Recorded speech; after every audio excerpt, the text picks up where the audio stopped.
I have been a professor since 2005, and I've lived in the United States since 2000, since January 2000, about to be 24 years. Um, so um, I am an economist, and today what I would like to do is share with you some of the research that I have done with my doctoral students about the environmental behavior of companies and how it relates to decarbonization objectives. So that's the reason why you have the title. Corporate environmentalism is about the environmental behavior of companies, and then the rest is about decarbonization objectives. So why are we focusing on carbon or decarbonization? Well, because as you guys probably know, the whole world community is now focused on reducing carbon emissions, right? And the reason being carbon is a heat-trapping gas that contributes significantly to what we call global warming. And we just finished COP28 about a week ago, right, from Doha. So because of that, there has been a coming together of the international community since 1990, starting with the Rio de Janeiro summit in 1992, which is also called the Earth Summit, to find ways to drastically reduce carbon emissions because of what they're doing, their contribution to global warming. And now, I am not a climate scientist. I'm an applied economist. And this topic, this lecture is not squarely about climate change. But when obviously we talk about decarbonization, we are inevitably talking about climate change, right? Those who follow who are more engaged in the climate science literature than I am have made a very strong argument that climate change contributes to, if you will, is a significant disruptor to business activities. It causes damages, physical damages to the infrastructure of businesses. It has raised insurance premiums, and it has changed supply chain for a lot of businesses as well. I have here a very small illustration of what I'm talking about.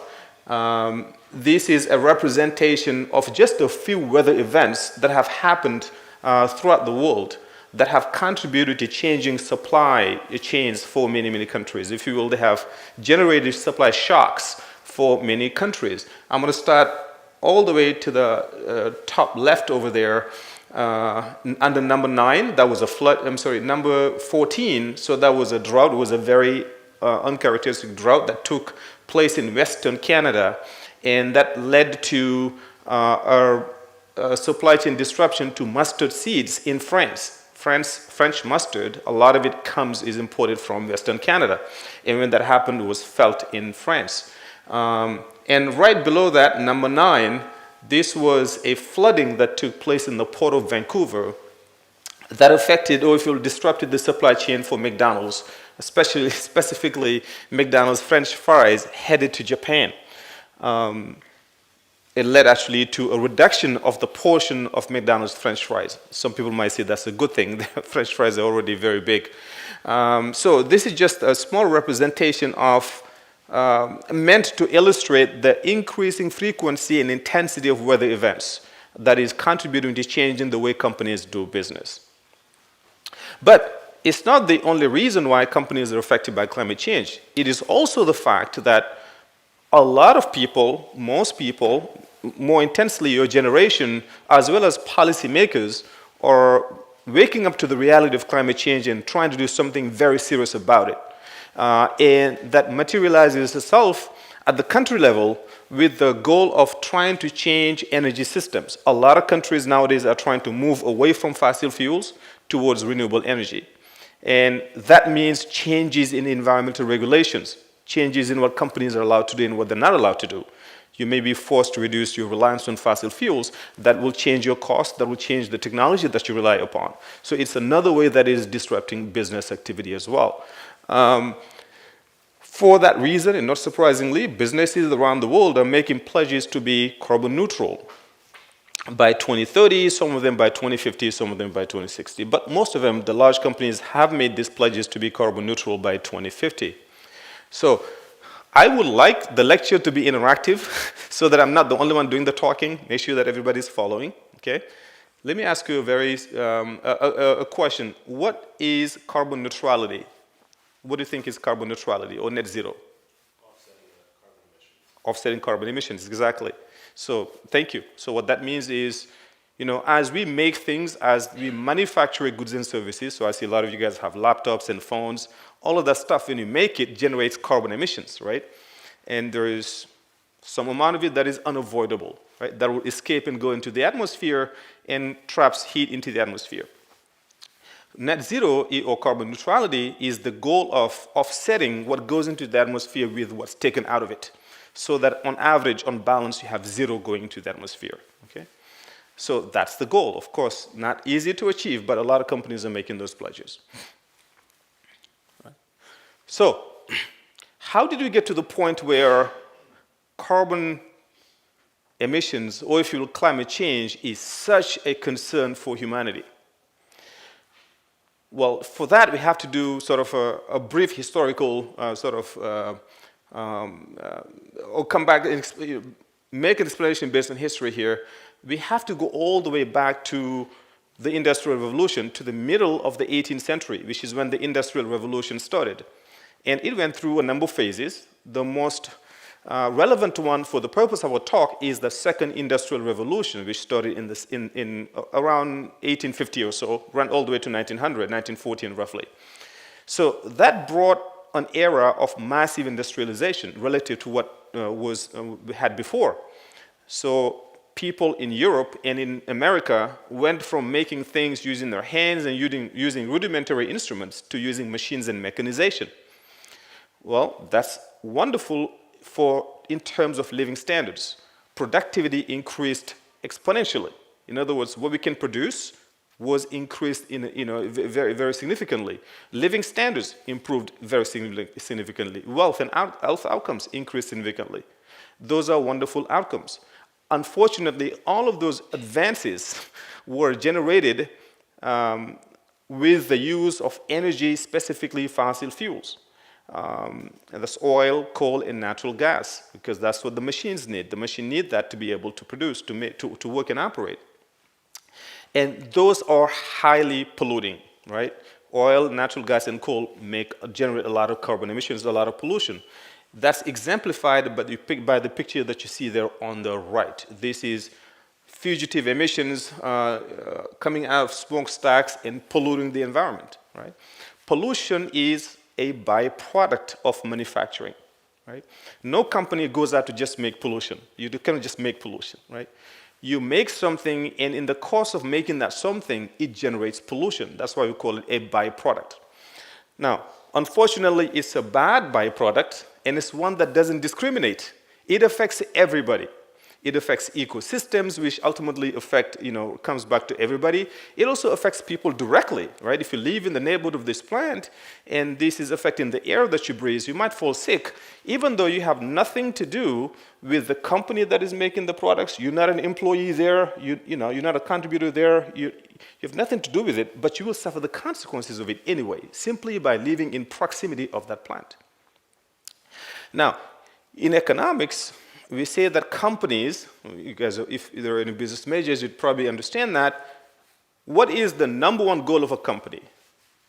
What do companies want to do? More than anything, what do they want to do? What was the question, sorry? What is the number one goal of a company, of a private company? Profits, make money, right? That's what they care. Profit maximization, that's what they goal. That's the goal, right? So when a company, in the course of achieving that profit maximization, what do? They compare the cost and the revenues, right? So if I'm making tables, or this small table here, I will keep producing it for as long as the marginal benefit is more than the marginal cost. In other words, if making it is is smaller than what I'm getting by selling it, I will keep making it, right? For as long as I get more out of what I'm getting is more than what I'm using to make it, I'll keep making it, right? So it's marginal cost compared to marginal benefit. Now, what is the marginal cost for the company? They look at the inputs, right, to make this. They look at the labor that they pay to make this. They look at their private costs, right? They look at the private costs, they compare them to the private benefits. But unfortunately, that's not good for society. Why? Because there is a significant amount of cost that is generated. This is what we call social cost that the companies don't take into account, right? When they're making their business decisions, they don't care much about this. They care about their own private cost and their own private revenue. For as long as revenue exceeds cost, they'll keep making it, right? And that is not good for society because this is an externalization of the cost. In other words, there is a significant amount of cost that is externalized, put on people who have nothing to do with the company. It makes us fall sick, makes us fall ill, it affects ecosystems and so on and so forth. So markets typically fail at yielding efficient outcomes if you don't intervene and fix the problem, right? And the reason why this is a huge problem is when you only take into account private costs and private revenues, you get the wrong prices, right? You'll produce too much because the cost is too small, because you're not taking into account these social costs. And costs being low, prices will be low, too much is going to be produced, too much pollution will be generated. And economists have been trying to find ways to deal with that, but the world as a community generally hasn't really gotten to making that a huge effort until the 1970s. That's when we had the very first Minister of the Environment in Britain. And that's when the United States created the EPA, the Environmental Protection Agency. So the goal was to find ways to internalize the cost of pollution to the companies, make companies pay for this cost so that they don't have to produce as much. If you force them to add this cost to their own private cost, they'll produce less because prices are going to go up, and then less being produced means less pollution will actually ultimately take place. So what I have there on the left is a list of the different policies that have been put in place to force companies to internalize the cost of pollution, the cost that they impose to society. So at the very top, we have command and control, and then we have market-based policies, we have information disclosure, and we have voluntary overcompliance. And today's talk will be focused mostly on the last point, voluntary overcompliance, which is not a legal mandate. It's not as strong as the other three, but it's one that has gained a significant amount of steam over the last couple of decades. So let's talk first about command and control. Right. Remember, the goal of all those four is to make polluters bear the cost of pollution. Okay? Don't let society pay for people being sick when companies are the ones who are generating this cost. So what is command and control?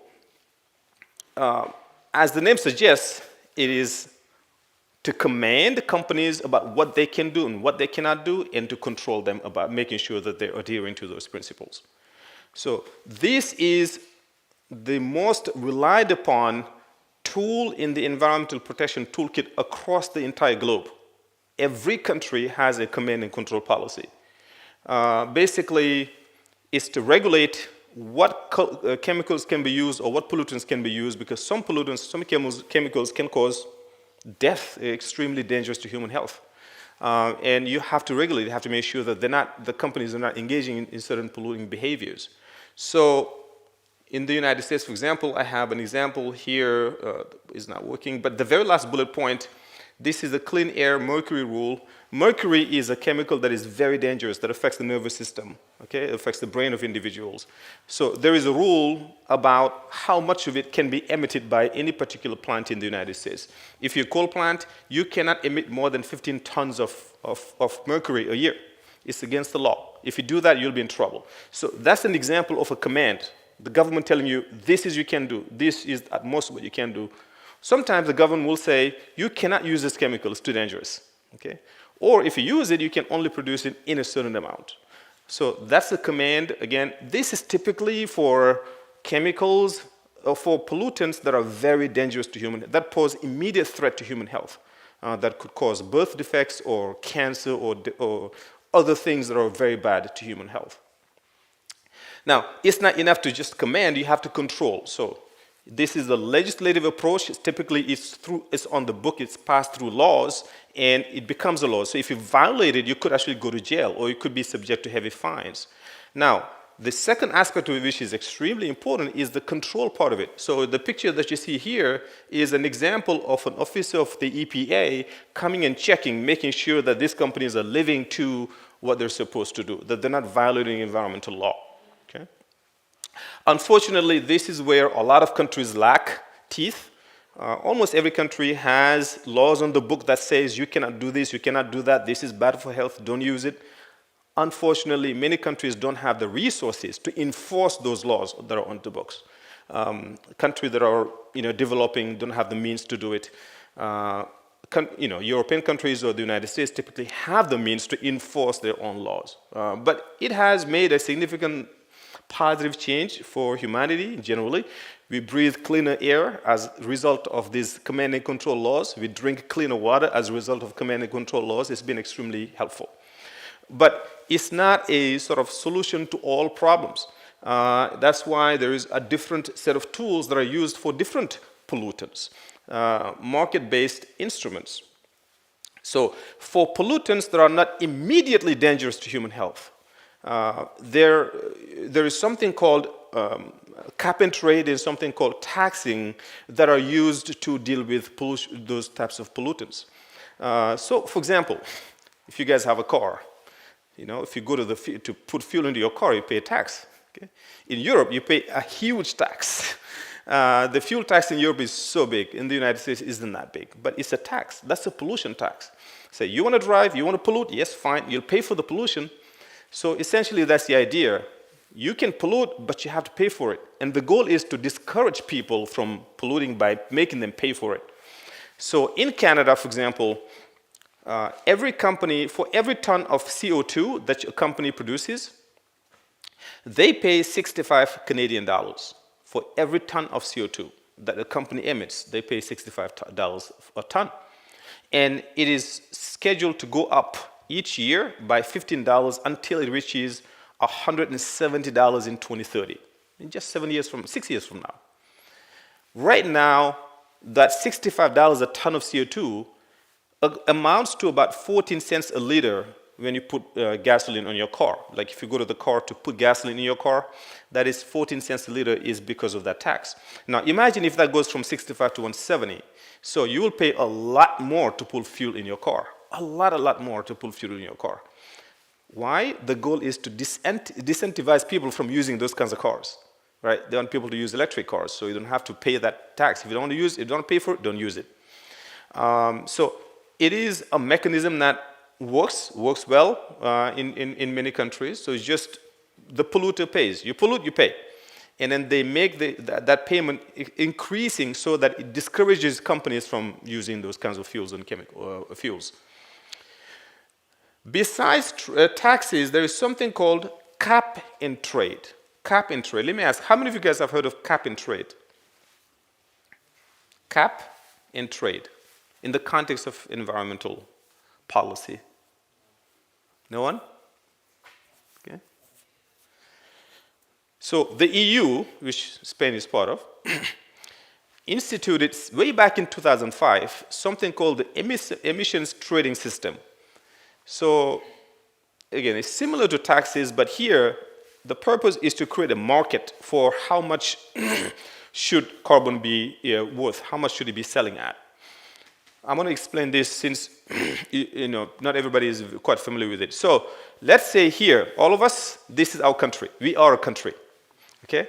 And then last year, we produced 1 million tons of CO2. Let's say we produce 1 million tons of CO2. We think that's bad for the environment. We want to bring it down. So we want to go from 1 million tons of CO2 to about 900,000 tons of CO2 this year. So we want to go down, right? We don't want to go up. That's not good. We want to go down, right? So that means a reduction of 100,000 tons of CO2 from 1 million to 900, right? So we take those 900,000 tons of CO2, we convert them into what we call allowances. So an allowance is simply a right. It's a paper. You can think of it as a piece of paper that if you have it as a company, it gives you the right to emit up to 1,000 tons of CO2. 1,000. So every certificate gives you the right to emit 1,000 tons of CO2. So if we collectively have to pollute, follow me please, if we collectively have to pollute 900,000 tons of CO2, and each allowance is 1,000 tons of CO2, how many allowances are we going to have?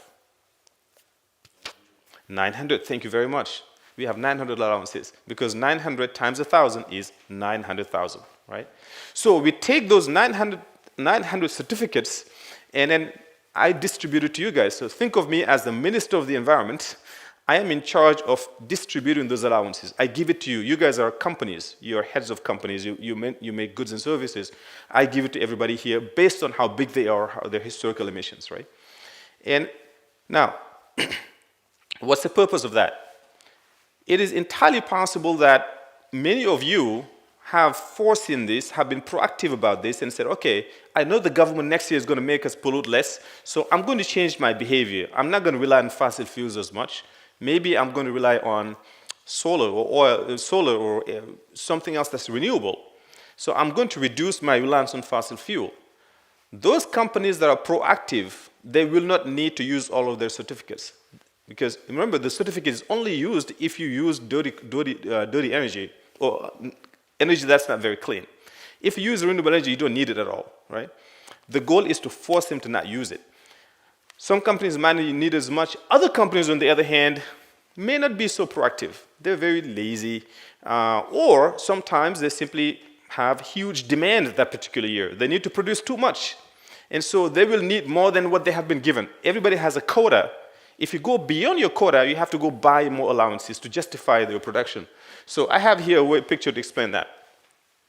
Think of this, the circle is the cap. This is the number of allowances that you've been given, right?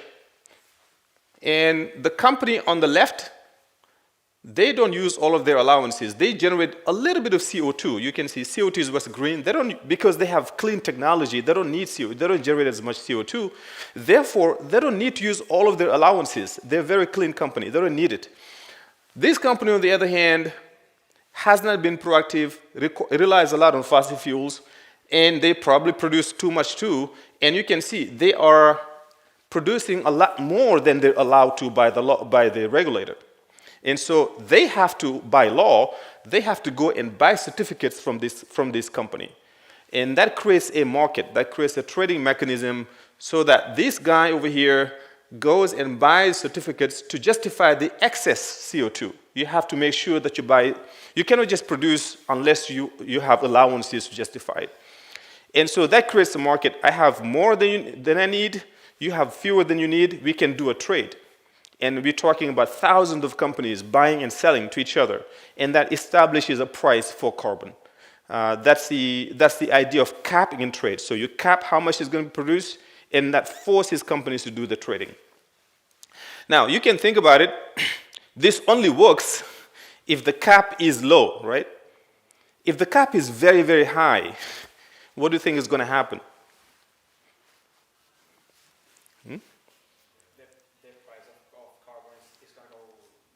Yes, very low, okay? If you make it so that it's not, basically, you have enough allowances for whatever pollution you need, you don't ever need to go buy it. So the goal is to tighten the cap, right? To reduce it gradually. So in the EU, it goes down by 2.2% every year. So every year they make it harder on companies to actually do this. So it forces companies to move away from fossil fuels and be more cleaner, if you will. Now, I have a picture of actual prices. You can go online and you can find what the prices are. This is, if you go to carboncredits.com, you can see real time how much it is selling. So in the EU, the European Union, as of yesterday, I did this yesterday, the price was €68.75 a ton of CO2. I told you in Canada it's $65 Canadian dollars. In the EU it's $68.75. It actually has come down. And in the UK it is 33.75 pounds. The UK is out of the EU. California, so in the United States we don't have like a countrywide market. We only have few regional markets. We have the California market, we have the regional greenhouse gas initiative in the northeast part of the country, and now Washington has one as well. But you can see the price over there is $29.49. Australia has one. New Zealand has the high, well, in terms of just numbers, but this is New Zealand dollars, $71.90, and South Korea and China have some of there as well. So let me ask you here, why do you think the prices are changing between these countries? EU has the highest one. Why is this not the same price everywhere? Supply and demand. Supply and demand. So in the European Union is way more serious about this than just about everybody else. And because they're more serious about it, their cap is lower. They're forcing the companies, basically supply and demand, right? The smaller the supply, the higher the price. So the supply is lower here than it is in California, for example. Remember, it's the United States. You know, they are still not moving away completely from fossil fuels as much to the same speed as the EU is moving. But again, it's California, which is very progressive in terms of environmental thinking. And you can see China is still very low. So the first country to have this in Asia, since this is the Eurasia Foundation, talk about Asia, the first country to actually institute this in Asia is Korea.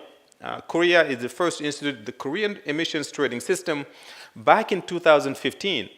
And I think I showed you the price yesterday. It was $6.91. So it's not very, very rigorous right now. Now, the EU started a long time ago, and they have been through many, many phases. EU is in phase 4. A lot of these countries just started recently. The goal here with Korea is to reduce their carbon emissions by 37% by 2030, relative to what they call business as usual. So in other words, if we didn't do anything, we just kept using oil and natural gas and fossil fuels, what would be our carbon emissions be in 2017? So maybe they'll be here. We want to reduce that by 37%. Okay? That's the goal policy goal for Korea. China implemented the world's largest traded emission trading system back in 2021. So it's a very recent one. And of course, China being sort of the manufacturing hub of the world, if they get involved in something, it's going to be the biggest one. They are taking baby steps, which is sort of what a lot of countries have done. And it's understandable. They have to protect their industries initially.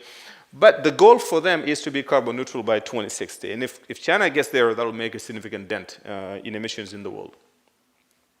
So first way to force companies to internalize the cost is command and control, right?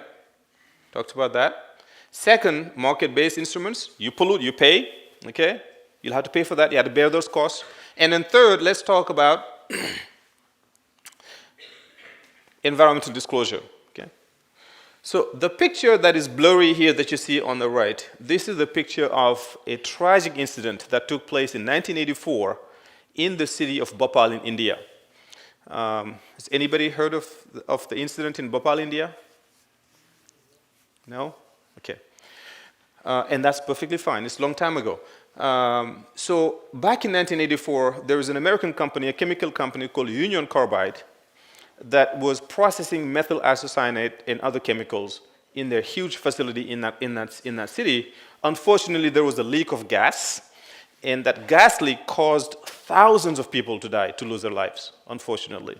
The estimates vary between 4,000 and 20,000. More than 500,000 people got exposed. So this was a very serious event that took place.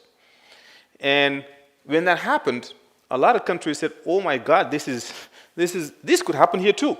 You have all these companies that are making these very dangerous chemicals that live right next to people. And they're not necessarily, highly regulated at the time. And so in the United States, they came up with something called the Toxic Release Inventory in 1988. This was just a few years after the Bhopal, India, to deal with this. To say, basically, what that did was it forced all companies that produced a list of 320 chemicals. So the EPA the EPA is the Environmental Protection Agency. Think of it as the Ministry of Environmental Affairs or Justice in the United States. They came up with a list. They said, this list of chemicals, these are dangerous chemicals. Anybody making them, we need to know. We need to know where you are located. We need to know how much of it you produce. And we need to know that every year. So the Toxic Release Inventory was created in 1988 and to deal with this. And it did something amazing because before that, nobody knew the company next to you, what they were making. I shouldn't say nobody knew, but people didn't have a good idea of what the companies were doing or how dangerous those chemicals were. So the idea was to shame them, to shame companies into changing their behavior. When a lot of people know what you're doing, you're less likely to do certain bad things. Okay? So, and that's exactly what happened. So now we have a database. When I was doing my PhD, this database was extremely helpful to me. I would just go online and log on and look at what are the facilities in there, what their pollution level is, and I'll download it, I'll do my research. And you can see the trend in emissions. It started changing from 1988. All the companies started changing their behavior. They started to produce less of these chemicals over time, even though there was no law. They were only required to publish it, right? And a number of journal articles or journalists did investigations, and they published the top 10 polluters, in this particular state or this chemical, and so on and so forth, right? So the goal was to simply shame companies into changing their behavior, and a lot of them did, and did a great thing. So, for example, for the purpose of today's talk, the data that we got it from South Korea. Has a pollutant release and transfer registry information system, which is very similar to the toxic release inventory of in the United States. There is this does not work, unfortunately. Climate trace, but if you guys have the slide, I would strongly encourage you to click on this climate trace. This is similar to the toxic release inventory. The goal, again, is to shame companies into changing behavior. Make sure that the whole world knows what these companies are doing. And hopefully, when everybody knows what they're doing, they will change what they do. But this is for CO2. This is something created by Al Gore, the former vice president of the United States. And you can look at Spain. You can look at Madrid. You can look at all the countries. Companies that are in Madrid and how much of CO2 they generate. And so it would be good to look at that if you get a chance. All right, so the last one here on the list of environmental policies designed to internalize the cost of pollution is voluntary overcompliance. Okay?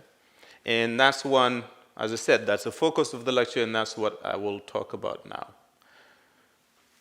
So, corporate environmentalism, what does that mean? I think I just answered the question. It just means voluntary overcompliance. It is when a company, a corporation, voluntarily, consciously, on its own volition, decides to go above and beyond what the law allows it to do. So if the law says you can pollute or you can use up to 1,000 tons of this particular chemical, the company might say, I won't even use it. Okay? They have every right to use it up to 1,000 tons, but they choose voluntarily not to do it.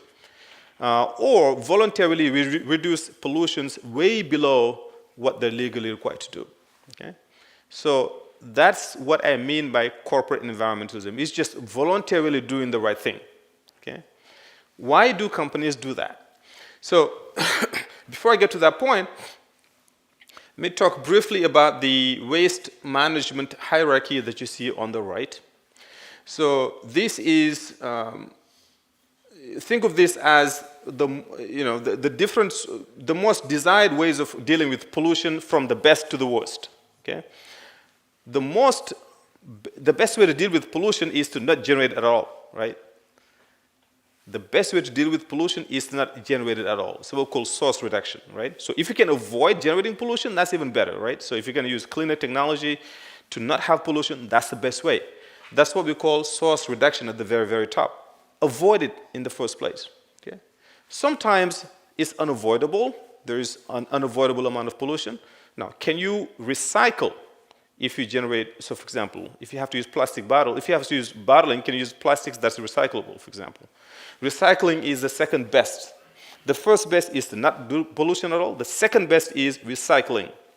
The third best is energy recovery. Can you recover energy out of the waste?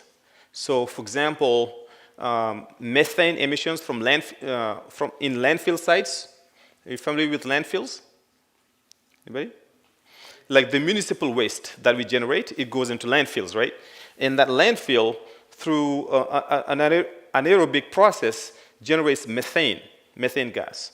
And that methane gas can be captured, and it can be converted into energy to use like electricity. So that's also another another way to deal with pollution. If not, you can treat it or by shredding or flaring, or you can simply dump it underground, which is not ideal, right? So corporate environmentalism is about the very top rung. It's about what can we do as companies to reduce, to not even generate emissions, ideally, okay, to reduce source emissions. There are two broad categories of it. Often it is organic, or if you will, direct, meaning that companies themselves would come together and say, okay, let's do this. This is the right thing to do, okay? So I just gave you guys an example of, I'm going to show you the picture of Bhopal, this picture. A few years after it happened, all of the chemical manufacturers, the companies that make these chemicals, they all got together and said, we cannot do this. This cannot happen again. This is horrible. We have to do something about it. We don't even need to let the government do that for us. We have to do something about it. They created something called the Responsible Care at the very top over there. The Responsible Care is a voluntary program by all the chemical manufacturers to find ways to avoid what happened in Bhopal, India. So they have much higher safety protocols, and every company that is going to be part of it has to adhere to those safety protocols, or you will not be part of the Chemical Manufacturers Association.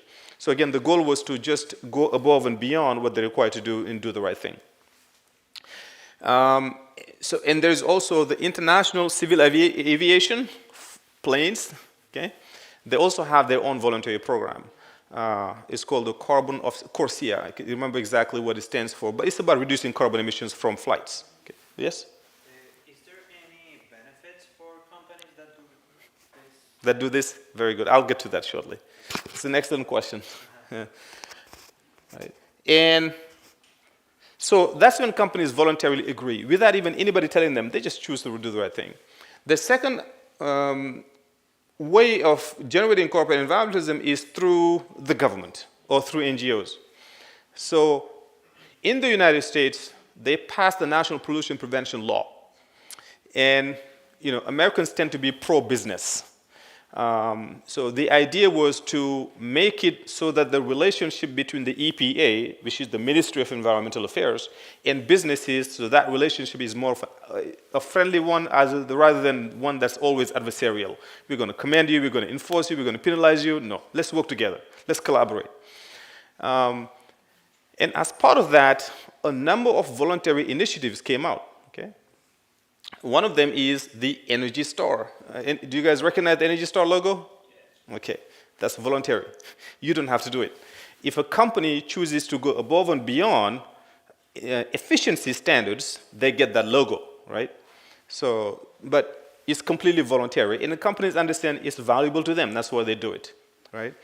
There is something called the 3350, which I did a lot of my research on. The United States government identified 17 key toxic chemicals. Those are chemicals that are very dangerous for human health. And then they told companies, any company that makes them, hey, let's work together and reduce those chemicals. We could pass a law, but we'd rather work with you together. We will give you some technical assistance. We will give you some grants, some help to allow you to help you transition out of using those chemicals. They're too bad. That's also another voluntary program. And we will talk very shortly about the ISO 14000 standard, which is the biggest voluntary program that is adopted by companies around the world. So it's typically one of those two ways. It's either organic, companies getting together and doing it, or sometimes the government nudging the companies to do the right thing. And it works as well. And you can see we have some an illustration of that on the right. You have 3M. 3M is a very large company in the United States. Their slogan was pollution prevention pays. That, sometimes, because people think of pollution prevention as sort of antagonistic with profitability. So if you do pollution prevention, you are going to suffer costs. It's not always the case. And that was the idea here, that you can reduce pollution and make money. Toxic, wipe out waste, and Chevron was smart, save money and reduce toxins. Okay? So in some cases, it can be what we call a win-win. You reduce pollution, that's the first win, and you make more money. That's the second win. Sometimes it does, not always. Now I'm going to get to your questions. Okay? You can think of this, the voluntary or this corporate environmentalism thing, as a two-stage process, right? In the first stage, companies have to voluntarily decide to want to do this, right? To sign up for these voluntary programs. I choose to do this voluntarily, I don't have to, so that's the first stage. And key question at that point is, why would you ever want to do that, okay? Remember that not polluting is expensive, generally speaking. Not polluting is expensive. That's why companies pollute. If they could not pollute, they wouldn't do it. But generally, avoiding pollution is a costly enterprise, right? So we'll talk about why. The second stage is, once companies decide to join these voluntary programs, then are they faithful to those commitments, right? Are they actually living up to those commitments? Have you guys heard of the concept of greenwashing? Greenwashing? Greenwashing? Somebody said? What do you think it is? So it's when the companies show that they don't pollute, but in reality they do? They do, exactly. It's sort of smoke screen, like say, we are part of this program, you're doing this, but if you look under the hood, they are doing a lot of pollution, all right? So the second stage here is, because it's one thing to say, I am going to do these wonderful things. It's another thing to actually do it, right? So you have to look at both to make sure that there's no greenwashing taking place here. That was absolutely right, okay? So let's talk about the first question. Why would companies do this? Remember we said at the beginning that companies are profit maximizing. Their goal is to maximize profits, right? Generally speaking, doing all these wonderful things, reducing pollution, will add cost. It is not cheap, okay? So why would you do that? Why would you add cost voluntarily, okay? What do you think, guys? What do you guys think? Yes? Some investors decide to invest in purely green. Sustainable. Yeah, for purposes of raising capital, that could be a good way. Yeah. Yep. Mm-hmm. Yes. Because there's probably some sort of benefit from the government or something like that to companies. That Yes. Yes. Can you think of what those benefits could be? Probably like a tax reduction or something like that. Yeah, not quite tax, but sometimes it's very similar to it, like giving them money, giving them a grant, for example, to incentivize them. Yes. Mm-hmm. Anything else? Yes. Yes, exactly. Very good. Thank you. You're all right. Okay, I'm going to start with that one, the one we just said. So determines, meaning that why do companies do this? So exactly, the first one is green marketing, which is what she just said. So for a long period of time, as economists, we have tended to focus on the negative side of environmental regulation. It adds cost, right? Companies don't like that for that reason. But what is also true is that as the world evolves, as new generations come in, there is now a benefit to being seen as an environmentally clean company. It's valuable, right? It's something that you can market yourself, if that's truly who you are, you can market yourself as such. So it's an incentive that is very, very important. Think of, I don't know how familiar, to what extent this is true here in Spain, but way back it might have been in early 2000s, Toyota, the company, the car maker, they came up with the Prius. Okay, Prius is an electric car, or hybrid technology. Sorry, hybrid, not electric, hybrid. So. And this was way back, this more than 20 years ago. At the time, I had just come to the United States. The price of gasoline was virtually nothing in the US. It was under $1 a gallon. A gallon is like 4 liters, almost 4 liters, under €1. Can you imagine that?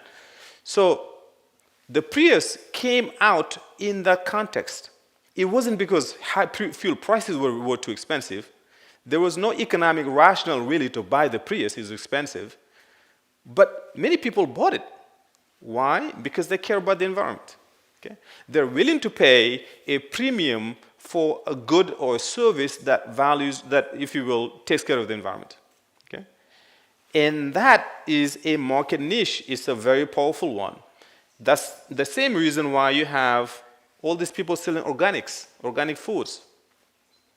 I have a separate paper where one of my students looks at the purchasing behavior of baby foods, okay, in the United States. And then what she found was, using econometrics, she estimated that parents are willing to pay up to 27% more for baby foods that have an organic label than conventional baby foods that don't have an organic label.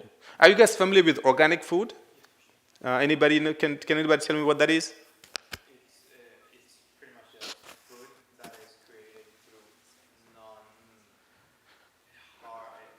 making no harm to the whole. To the environment, right. Typically no pesticides, no synthetic fertilizers, right, no synthetic hormones, things like that, right, it's cleaner. However, a lot of studies have shown, at least in the context of baby foods, that it's not any safer to the baby than conventional foods. Conventional are very safe. Yet people are still willing to pay a lot of money for organic, just for the label. Okay? Why? Because they worry about the sort of the fragile digestive system of babies, they worry about the stage of development and so forth, and some of them just worry about the environment. They want to do something that's right for the environment. So the point here being that firms have an incentive to compete based on environmental quality. We always think firms compete based on price. The lowest price always gets the business. No, that's not always true. Sometimes we compete based on environmental quality, and that matters. And that niche is growing. There was a 2020 report by First Insight looking at Gen Zers. Gen Zers, as probably you guys, I believe it's people born between 1997 and 2012, roughly in that period of time, that 15-year period of time. A lot of Gen Zers are very progressive-minded, right? They want to do the right thing for the environment. And what they found was, this is a survey asking people, how much are you willing to pay, or if you will, are you willing to pay more for an environmentally friendly good? So are you willing to pay a premium for something that is good for the environment? And so 2011 is this color here, the pink. 2019 is green. And you can see the number of people who agree went from 31% to 43% in the span of that period of time. And the number of people who disagree went down significantly over here. So there is a trend of people, more and more people who care about the environmental friendliness of goods, and they are willing to pay a premium for it, meaning they're willing to pay more for such goods. This is across all of the many countries in Europe as well as in the United States and globally. This is simply looking at Google Trends, okay? People looking for sustainable products. And you can see that over time, from 2016 to 2020, that number has edged up every single year across the world. Many of these countries was just globally. So the point here being, there is a market that you can tap into. This is not something that you just always do for the kind heart. You're doing it because it's good for your bottom line. And companies, businesses recognize that. We have now rankings of businesses about how sustainable they are. You're talking about like the capital investors. There are a lot of people who want to invest their money in sustainable companies. So there's the Dow Jones Sustainability Index, and companies are increasingly being ranked based on how sustainable they are. So the point here is that there is a growing perception amongst companies that they have to satisfy consumer demand or they will simply sacrifice profitability. And that is one of the key reasons why companies engage in this behavior, is because it's potentially profitable for them to do so. Right? Of course, that's not the only reason. That's probably the largest reason. It's not the only one. The other reasons have been mentioned by you guys as well. First one is pressure groups. Okay? If you don't do the right thing, there are environmental interest groups in the United States and in Europe as well, in many countries. They will shame you. They'll publish material about you. They will tell everybody about how bad your environmental record is. And obviously, you don't have to deal with those people if you can. And so sometimes that is a way. The media, too. Investigations about your environmental behavior. That's also another way why companies try to do the right thing. And often you get, at least in the US and in Europe as well, companies or the government typically will incentivize companies with financial rewards. hey, if you do this, we'll give you technical assistance, we'll give you financial grants to help you transition out of using those chemicals so you don't use them. It'll make it easy for you. And that is extremely important. Sometimes they want to do the right thing, they don't have the technical expertise to do it, or they don't have the financial resources to do it. So getting that help is a way to make it happen for a lot of these companies. And what we also found in a different paper is that companies that show goodwill, that go above and beyond what they're required to do by law, typically when they violate the law, they tend not to be severely sanctioned. Because they have already expressed willingness to do the right thing in different areas. A company that hasn't done that will be more sanctioned if they violate the law than a company that has engaged in corporate environmentalism. So that's another benefit. If you do, you might have fewer penalties, okay, fewer inspections. And when they come to inspect you, let me show you that. When the EPA shows up at your door to do the inspections, they shut down everything. So you're not going to be able to produce. It's an interruption of the production process. It's not necessarily a good thing from the standpoint of making goods and services. And so you might get a sort of a reprieve from this if you show that you're willing to engage in corporate environmentalism. All right. So, and the final point about why companies do this is the anticipation of stricter regulations. So especially when these programs are encouraged by the government. So if the government says, I encourage you guys to do this, that's the right thing to do, companies might think in the back of their hands, okay, this is good, but if we don't do this, they'll just write a law and force us to do it anyway, right? So this is, again, if you guys have the slides, you can click on this and you'll see it's a nice illustration of what I'm talking about. Back in 2019, California, which is the most progressive state probably in the United States in terms of environmental behavior, they wanted to reduce methane emissions and carbon emissions. And California has huge dairy farms. Dairy farms are huge farms that have like 10,000 cattle, have a lot of cows. And cow manure generates methane emissions, okay? Generates a lot of methane emissions. And so they told people operating these dairy farms, we would like for you guys to install a technology that captures the methane so methane doesn't go up. Methane is 25 times more potent, more dangerous than carbon. It traps heat much, much more than carbon does. So they said, okay, you guys have to install a technology. We would like you to do this voluntarily to capture the methane so it doesn't go up into the atmosphere. And we will give you technical advice, we'll give you grants and so forth to help you out. But if you don't do this voluntarily, we will force you to, okay? So that's not really a voluntary program, if you can think of it this way. So this was, in a case, very explicit. They told them very, very clearly, you guys can do it. If you don't, we will force you to do it. In the meantime, you can do it. So sometimes it's not necessarily because of a market incentive, it's just because of an anticipation that if I don't do this, the government is going to force me to do this anyway. So I'd rather get ahead so I have the leverage and the flexibility to do things the way I want them to be done, as opposed to when the government comes in and I have no such flexibility.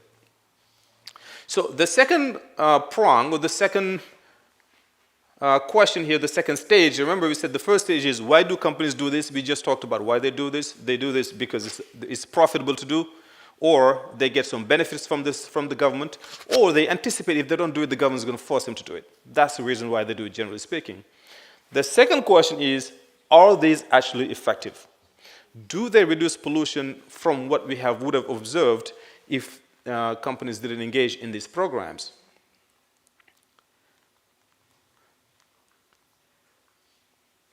And to illustrate that obviously depends. So the answer to the question is it depends on the program itself. In today's talk, I'm going to talk about the ISO 14000 program. So the ISO 14000 is a voluntary program. It is a corporate environmentalist program that was instituted way back in 1996. Okay? That's what I'm using here in sort of the empirical analysis to illustrate whether it works or whether it doesn't work. Remember, the second question is, do companies actually make a difference when they engage in this behavior, or do they not? So let's talk a little bit more about the ISO 14001. So as I mentioned, it was created by the International Organization for Standardization, which is an international body of 167 countries that is dedicated to developing standards. And they develop all kinds of standards, from technical to non-technical standards in a variety of areas. So they do that in healthcare, technology, civil engineering, food safety, quality management, and they do so in environmental management as well. Okay? What is a standard? Anybody? Can anybody explain what a standard is?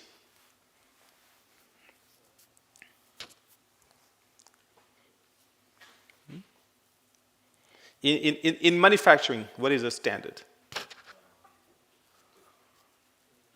desired quality that a product should achieve. Yeah, it's very, very, very close. Yes.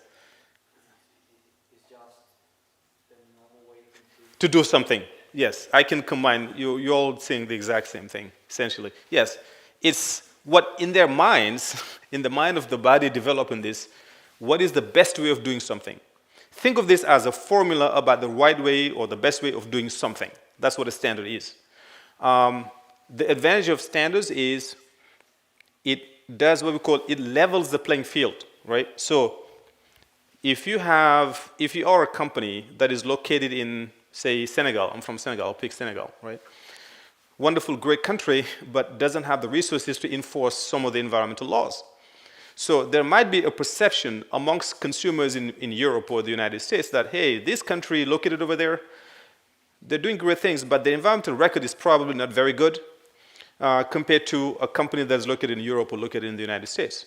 So by following the same standard, you guarantee that we have the same ways of doing the exact same thing. That's what standardization does. It makes it so that we are all on the level playing field. We all do the same thing. So that a product that is made in Senegal is made according to the same processes and formats than a product made in China or product made in Spain or made in the United States. That's the whole purpose of the international body of ISO, is to level the playing field. That's the reason why the World Trade Organization is in favor of ISO, because it makes it so that products are comparable across different countries.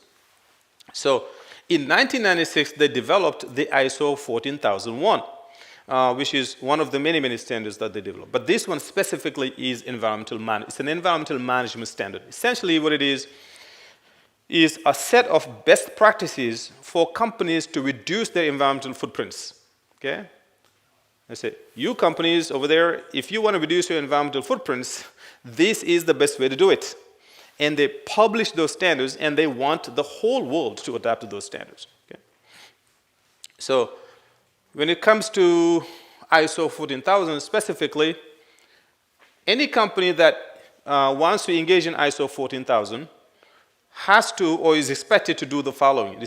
First, you have to fulfill your regulatory compliance, meaning that you have to respect all environmental laws. Okay? That's the first one. Second, you have to go beyond that. You have to be proactive about pollution. You have to say, okay, we want to reduce emissions by this and that, and this is how we want to do it. So it's not enough to fulfill your compliance obligations. You have to go above and beyond that.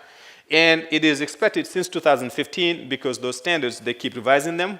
They're not fixed over time. They change over time. They are more difficult to meet over time.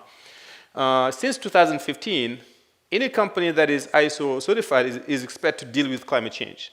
How are you going to find ways to combat or reduce climate change at your level? You're expected to detail how those goals are going to be achieved. It's not enough to simply say, I want to do all these wonderful, great things. You have to list how you are going to achieve those things, right? For example, maybe you'll adopt eco-friendly materials, or you're going to use clean technologies. How are you going to do it?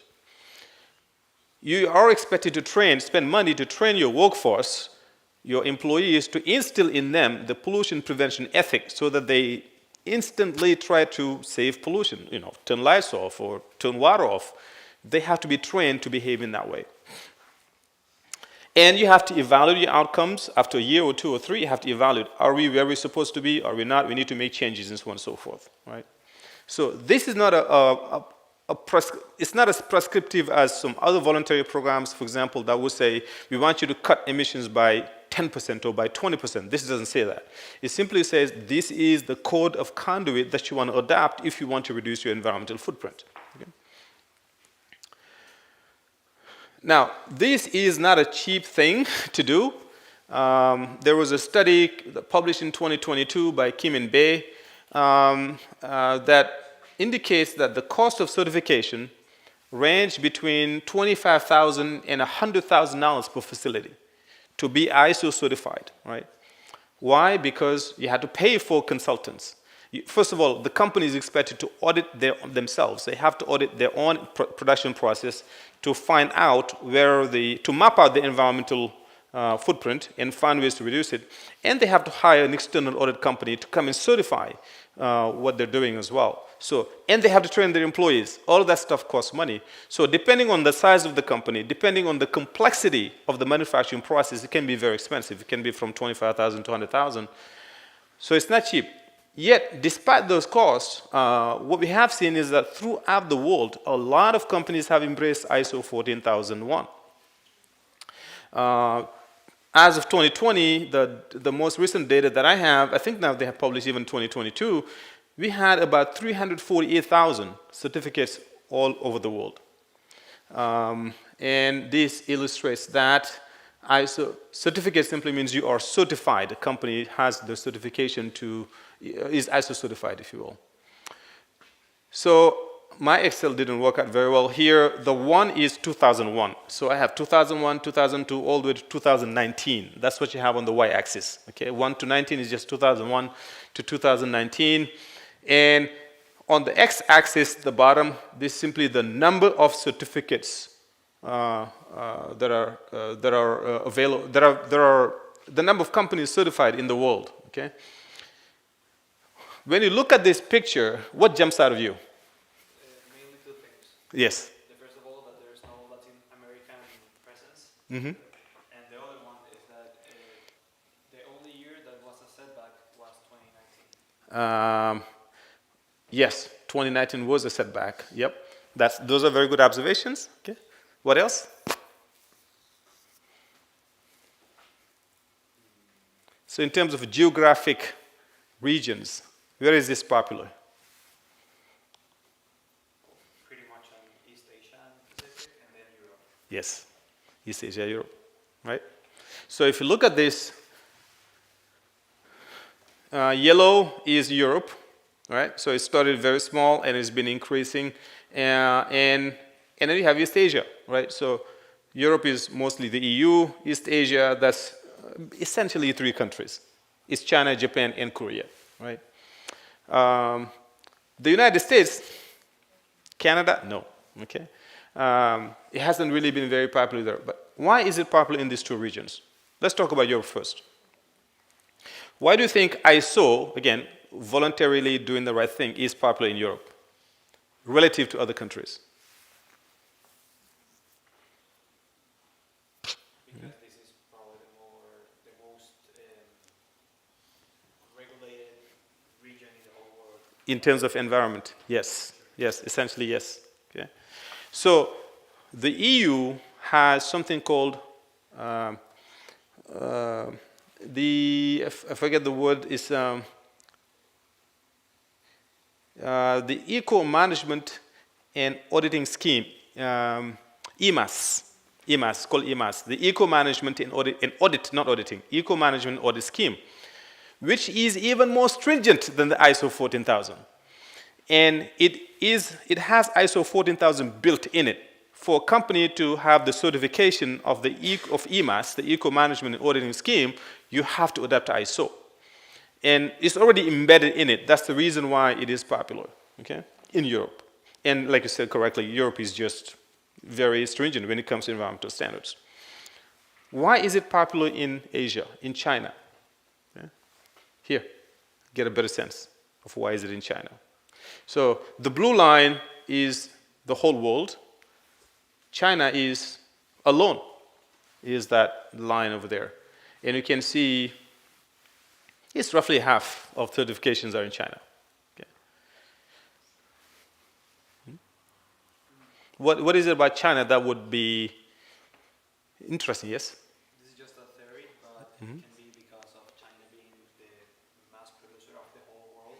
Mm-hmm. The whole world is interested in buying things that have the ISO signature on it. That's right. That's a huge reason as to why.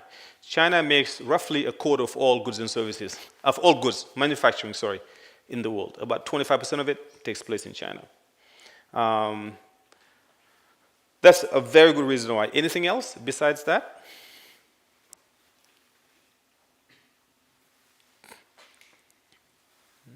What is the perception that people have about quality of Chinese products? Yes. Okay. I'm not saying it's true. Okay. I'm saying that's a perception, right? So there is a perception up until recently, okay, that environmental quality in China isn't very good. Okay.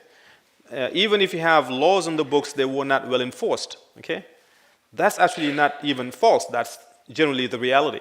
Because in 2015, when Xi Jinping came into power, he revamped the entire environmental enforcement system in China. They have their own issues. It's very difficult to breathe. Air can be really bad in China. And so they took it as a very serious issue for their own sake. So there was this perception that goods produced in China are not of very high quality environmentally. So this was a way for Chinese companies to say, hey, we are doing the international standard. We are manufacturing according to international standards of environmental quality. So we are going above and beyond what the laws are suggesting that we should. And of course, the fact that you have so many multinational companies going to China, the offshoring, and them sharing information, sharing the best ways of doing things in Europe or the United States and moving that to China, that integration of supply chains also made this possible, made this likely to happen as well. So yes, it's essentially for trade reason that this has happened mostly in China. Now, we don't know for sure why there's a dip in 2015, again, went back up again, but this was when the revised version of ISO came out. Again, ISO is not something that is fixed in time. As time goes on, it's changed every now and then, it's tweaked, it's made more difficult actually sometimes. So in 2015, they changed it, they came up with the revised standard. This is the adoption in Korea. Professor, how are we doing on time? Are we good? Okay. This is the popularity of it in Korea as well. It has been increasing significantly in Korea as well. There is a study by BEAC in 2015 trying to understand why is this popular in Korea as well. It's very popular in China, but also in Korea. Why is that? What he found was that companies that are in the chemical sector, companies that are more profitable, they have the financial resources, bless you, to do this, companies that are larger, bigger in size, and companies that export. I'm not surprised by that. Companies that do a lot of exporting, and companies that have adapted ISO 9001. Now, ISO 9001 is a different environmental standard. This is about quality, the production, the quality of the material that is produced. Companies that have some familiarity with the ISO process are more likely to adopt it as well. So those are some of the reasons that that BEAC found explaining the popularity of ISO in Korea.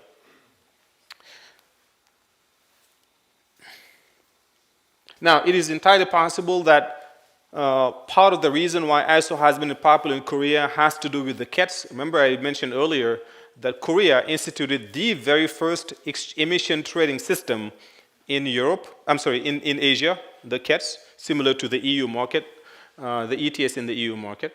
And that means the ideal with that, or the reason why that's put in place is to reduce carbon emissions. So ISO adoption could be a vehicle, a conduit to get to those reductions in carbon as part of the KETS being implemented and generally as part of the policy of the government to reduce carbon emissions. Remember, they want to reduce carbon emissions by 37% by 2030 relative to business as usual. Right? Now, we talk a lot about the Chinese economic miracle, right? And rightfully so. I mean, China has transformed their economy in an unbelievable way in a very short period of time. That said, the South Korean economic miracle is no less interesting, except that it is on a smaller scale. I mean, it is fascinating how much the country has changed over just a few decades. This is an illustration of that. Look at the GDP per capita of South Korea. It was at the floor. In 1960 and 70 is so low, right? 60s and 70s, okay? It started to take off in the middle of 70s and see where they are today. It's one of the richest countries on earth. Highly developed. I had the privilege of visiting the country about a few months ago. It's a very high-tech country, okay? And they've done so very, very shortly. They've done so mostly on the back of strong dependence on fossil fuels sectors, right? Car making, electronics, LG, Sony, and all those. They rely tremendously on fossil fuel energy, and that's a lot of pollution, and that's caught up with the country, and they're trying to do something about it now. They're trying to be very serious about it. It is also one of the top manufacturing companies, top 5. In fact, if you look at the manufacturing as a percentage of GDP, it's number 1, ahead of China, okay? Relative to the size of the economy, okay? 30% of the GDP comes from trading, twice the OECD average. It's also an OECD country. And Korea relies heavily on exports, as I mentioned. So we have here as a percent of GDP. That's what I was just talking about. You can see it's number 1. It's ahead of China, ahead of Japan, relative to the size of the GDP. Not in nominal numbers. Absolute numbers, China will be way ahead. But looking at relative numbers, they are ahead. Okay? And their trading partners include developing, emerging countries as well. Now here what we do is we focus on, in this particular paper, so this is an empirical paper. An empirical paper is one where you get data. Remember I said at the beginning, I'm an applied economist. Specifically, I'm an applied econometrician. An econometrician is somebody who collects data and uses statistical methods or mathematical models to test if the data is in accordance with theoretical behavior or not. Okay?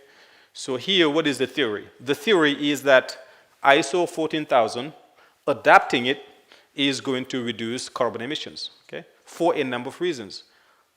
The most important one being ISO 14000 has significant credibility. So a lot of voluntary programs, you can say, I'm doing something voluntary, I'm doing something cool and nice, but nobody's going to check on you. That's what leads to greenwashing. But for ISO 14000, there is an external body that will come and check on you. There is a certification agency. You have to get certification every 3 years. And it's not just they're certified once and they forget about it, no. There's a certification agency, they'll see, oh, is this company doing the things that they're expected to do based on ISO policy?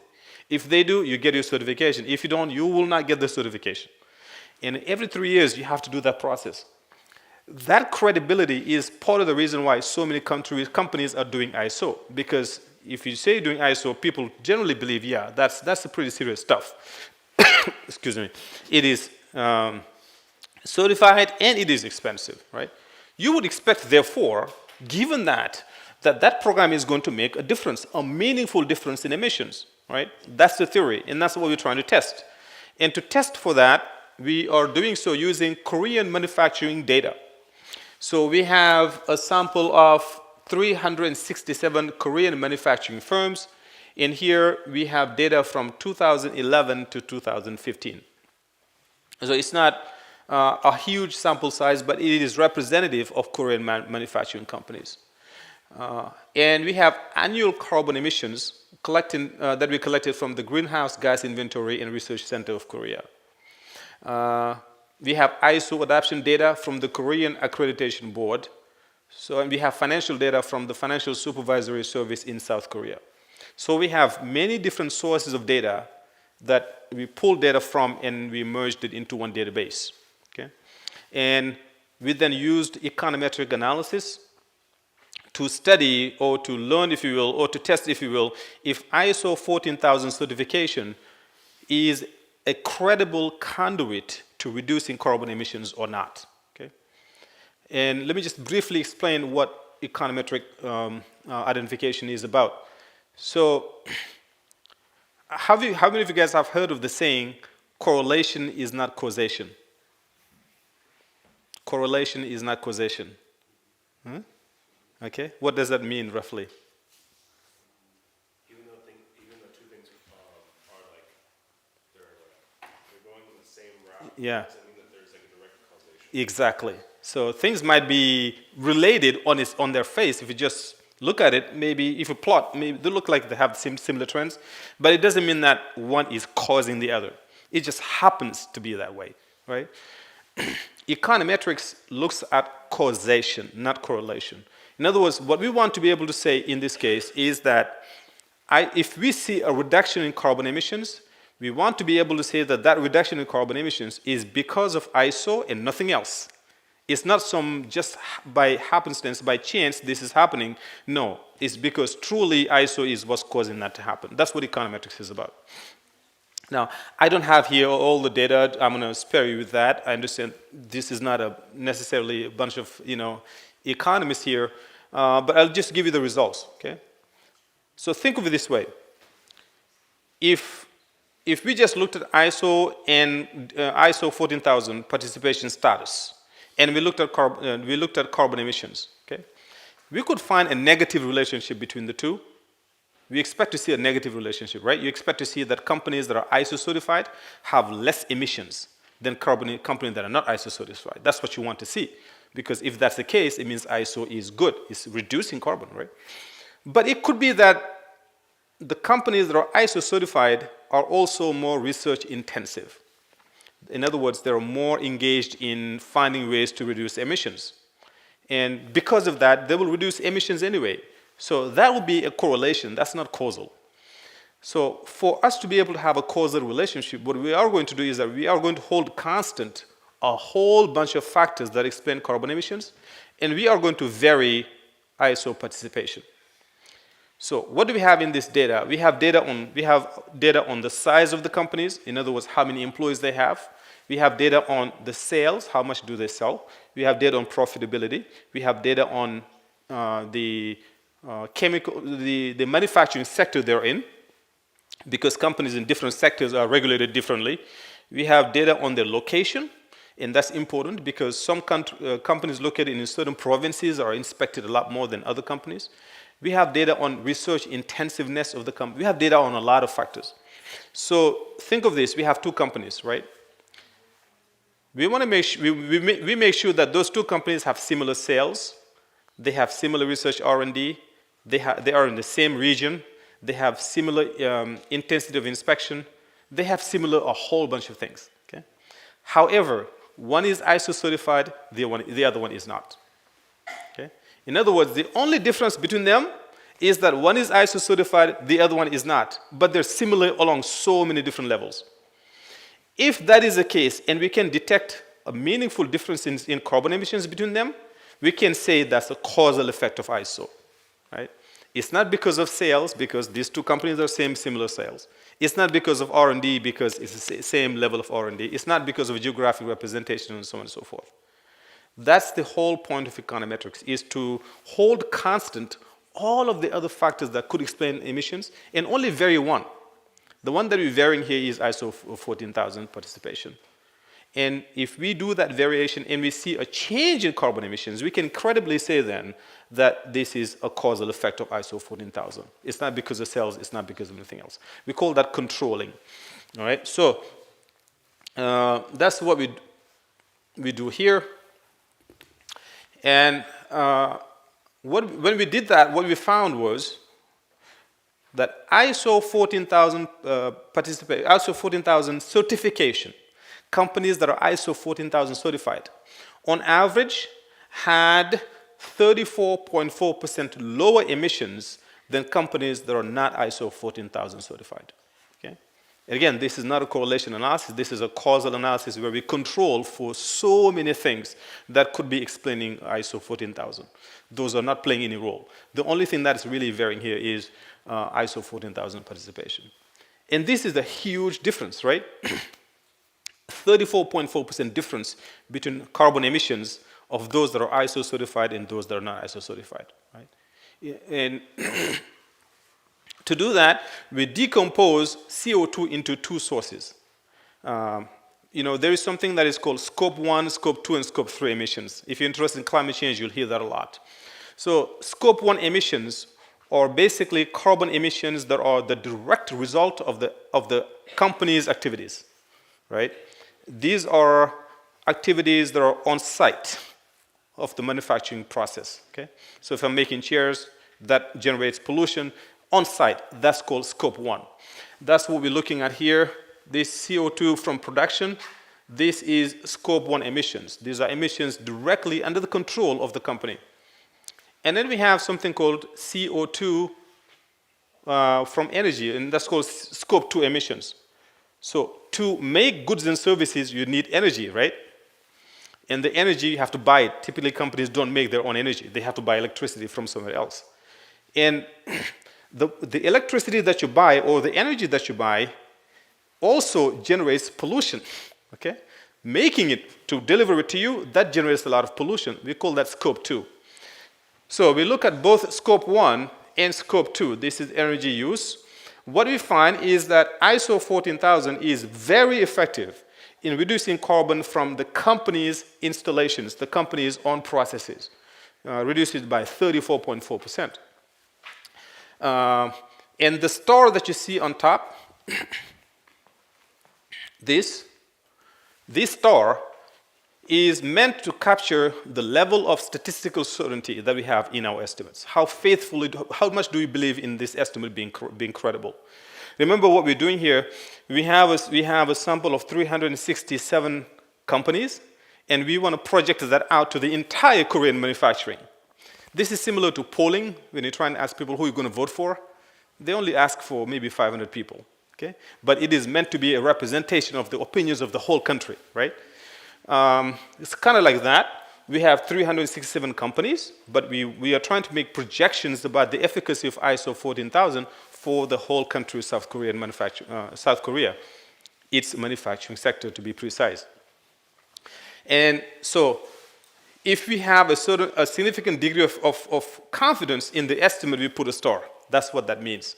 Meaning here, we are very confident, or not very is too much to say, we are reasonably confident this is indeed the result of ISO certification. When it comes to energy use, we find that ISO 14000, on average, again, these are all average estimates. For every single company, it might vary. But if you average them out, this is what you'll find. We find that it reduces carbon emissions by 23.1%. But we don't have the same level of statistical certainty than we do over here. We have no stars, so we're not as confident about this effect. And a lot of that is simply because of the data being too noisy. If the data is too noisy, your standard errors are going to be not very good. So in a nutshell, what we find is that ISO 14000 credibly reduces carbon emissions. Okay? And it is not just meant to reduce carbon emissions. Okay? We choose to focus here in this particular example on carbon emissions, but we could have chosen to focus on toxic emissions, for example. Emissions of chemicals that might cause cancer or might cause birth defects or something like that. You want to get rid of those as well. Or you can look at other forms of pollution. So we only look at carbon emissions in this particular case and found that it is indeed an effective conduit to doing it. So my last slide, my concluding slide, and of course I'm happy to take questions after that, is that ISO is an effective mechanism for carbon emissions. So it's not really just greenwashing. Now, the caveat here is this is in the context of just one country. We're only looking at Korea. Whether it is effective in the EU, and I would say probably yes, or another country is different because we haven't really investigated those. This is just in one case. But at least when it comes to Korea, we found that Their goal of reducing 37% carbon by 37% is one that could potentially be achieved with the help of adopting ISO 14000. Indeed, we found evidence in a different paper that companies listed on the Korean Exchange trading system that are ISO certified, they reduce pollution a lot more than companies that are not ISO certified. So it seems to be a credible way of reducing carbon emissions. And we have a different paper which is not part of this talk, that looks at how well does ISO 14000 help companies export. Remember what it is. The goal is the standard, right? It is meant to make it so that a product made in China or made in the US, made in Senegal, etc., they're all made the same way. So that opens up access to markets, and we found that it is indeed the case for Korea as well. All right, so that concludes my talk. I hope it wasn't too boring for you guys. I know it's very different than maybe what the topics that you're typically used to. But I'm glad you guys were here and listened, and I'm happy to take any questions if you have. Thank you. Thank you. Thank you, Professor Abdul, You're welcome. for the conference. And it has been a great opportunity Yeah. for us, and it has been a great pleasure Thank you so much. to have you at our university, to our international relations degree of Alfonso X El Sabio University. So many thanks for all. Thank you. Thank you to all the students in present and in online mode for your attendance. So thank you so much. Thank you.